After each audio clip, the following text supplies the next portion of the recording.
എന്തുകൊണ്ടാണ്? ഇതിനേക്കാൾ വലിയൊരു തട്ടിപ്പുണ്ടായിരുന്നു ബംഗാളിൽ. നമ്മളൊക്കെ ഓർമ്മിക്കുന്നുണ്ടല്ലോ, ശാരദാ ചിട്ടി ഫണ്ട് തട്ടിപ്പ്. എത്രയായിരുന്നു എന്നറിയോ? 3500 കോടിയാ. എന്തായിരുന്നു ആ പണം? എവിടേക്കാണ് കൊണ്ടുപോയതെന്നറിയോ? ബംഗ്ലാദേശിലേക്ക് കൊണ്ടുപോയി രാജ്യദ്രോഹ പ്രവർത്തനത്തിനു വേണ്ടി ഉപയോഗിച്ചു എന്നതായിരുന്നു കണക്ക്. അതിൽ പ്രധാനപ്പെട്ട ഒരു റെയ്ഡ് നടന്നിട്ടുണ്ട്. ആ നേതാവിന്റെ പേര് ഹിമന്ത ബിശ്വ ശർമ്മ എന്നാ.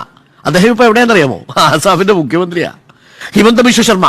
അതായത് രാജ്യദ്രോഹപരമായ കാര്യത്തിൽ ഒരു വലിയ തട്ടിപ്പ് ഉപയോഗിച്ചതിന്റെ പേരിൽ പ്രതിസ്ഥാനത്ത് നിൽക്കപ്പെട്ട് ഇഡി റെയ്ഡ് ചെയ്തയാളെ പിന്നീട് മുഖ്യമന്ത്രിയാക്കിയ ഒരു പാർട്ടിയാണ്. അപ്പൊ അതുകൊണ്ട് ഏതെങ്കിലും തരത്തിലൊരു പ്രദേശത്തെ സഹകരണ ബാങ്കിൽ നടന്ന അല്ലെങ്കിൽ സഹകരണ സ്ഥാപനത്തിൽ നടന്ന തട്ടിപ്പ് ഒരു ലോക്സഭാ തെരഞ്ഞെടുപ്പിന്റെ പ്രധാന അജണ്ടയാവുന്നു എന്നുള്ളതിൽ എനിക്ക് വിശ്വാസമില്ല.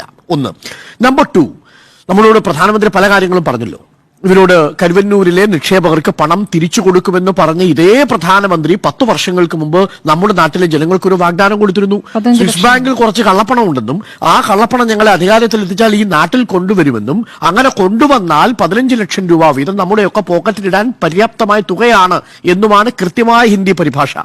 എന്റെ അക്കൗണ്ടിലോ എന്റെ അറിവിലോ ഈ പറയുന്ന 15 ലക്ഷം രൂപ സ്വിസ് ബാങ്കിൽ നിന്ന് കള്ളപ്പണത്തിൽ നിന്ന് കൊണ്ടുവന്നതിന് 1 രൂപ പോലും ഇന്ത്യയുടെ ഖജനാവിലേക്ക് കൂട്ടിച്ചേർക്കപ്പെട്ടിട്ടില്ല. 1 രൂപ പോലും വന്നിട്ടില്ല. ആ അർത്ഥത്തിൽ സ്വിസ് ബാങ്കിൽ നിന്ന് വന്നിട്ടില്ലെന്ന് മാത്രവുമല്ല, സ്വിസ് ബാങ്കിൽ ഒളിപ്പിച്ച കള്ളപ്പണത്തിന്റെ ഒരു വിഹിതം എന്ന രീതിയിൽ ഒരു പുതിയ ഒരു ബാങ്കിംഗ് സംവിധാനം SBI വഴി ഇലക്ട്രൽ ബോണ്ട് വഴി തുടങ്ങാനും ഈ സർക്കാരിന് സാധിച്ചു. ആ കള്ളപ്പണത്തെ ഇലക്ട്രൽ ബോണ്ട് എന്ന പേരിൽ മദ്യവ്യവസായിയുടെ കയ്യിൽ നിന്ന്, രാജ്യത്തെ ഏറ്റവും കുറഞ്ഞ ഗുണനിലവാരമുള്ള മരുന്നുകൾ ഉണ്ടാക്കിയ ഫാർമസ്യൂട്ടിക്കൽ കമ്പനികളുടെ കൈകളിൽ നിന്ന്, ED അന്വേഷണം നേരിടുന്ന രാജ്യത്തിന്റെ ധനകാര്യ സ്ഥാപനങ്ങളെ മുഴുവൻ കൊള്ളയടിച്ച സ്ഥാപനങ്ങളുടെ കൈകളിൽ നിന്ന് 2500 കോടി രൂപ വാങ്ങിയ സർക്കാർ BJP സർക്കാരാ. ആ സർക്കാരിന്റെ നയിക്കുന്ന പ്രധാനമന്ത്രി കരുവന്നൂരിൽ വന്ന് പാവപ്പെട്ട നിക്ഷേപകർക്ക് പണം കൊടുക്കുമെന്നൊക്കെ പറഞ്ഞാൽ എന്ത് പ്രഹസനമാണ് സജി എന്ന് മാത്രമേ ആ ഘട്ടത്തിൽ പറയാനുള്ളൂ. കാരണം ഇതേ പ്രധാനമന്ത്രി പറഞ്ഞ ആദ്യത്തെ കാര്യം സ്വിസ് ബാങ്കിലെ പണം കണ്ടെത്തിയിട്ടില്ല. 50 രൂപയ്ക്ക് പെട്രോൾ കൊടുക്കാമെന്നും പെട്രോളിന്റെയും ഡീസലിന്റെയും വില വർദ്ധിച്ചാൽ ഈ എങ്ങനെ സാധാരണക്കാരായ മനുഷ്യർ ജീവിക്കും എന്നുള്ളത് പറഞ്ഞത് ഉറപ്പ് കൊടുത്തത് ജീവിക്കാൻ സാധിച്ചിട്ടില്ല.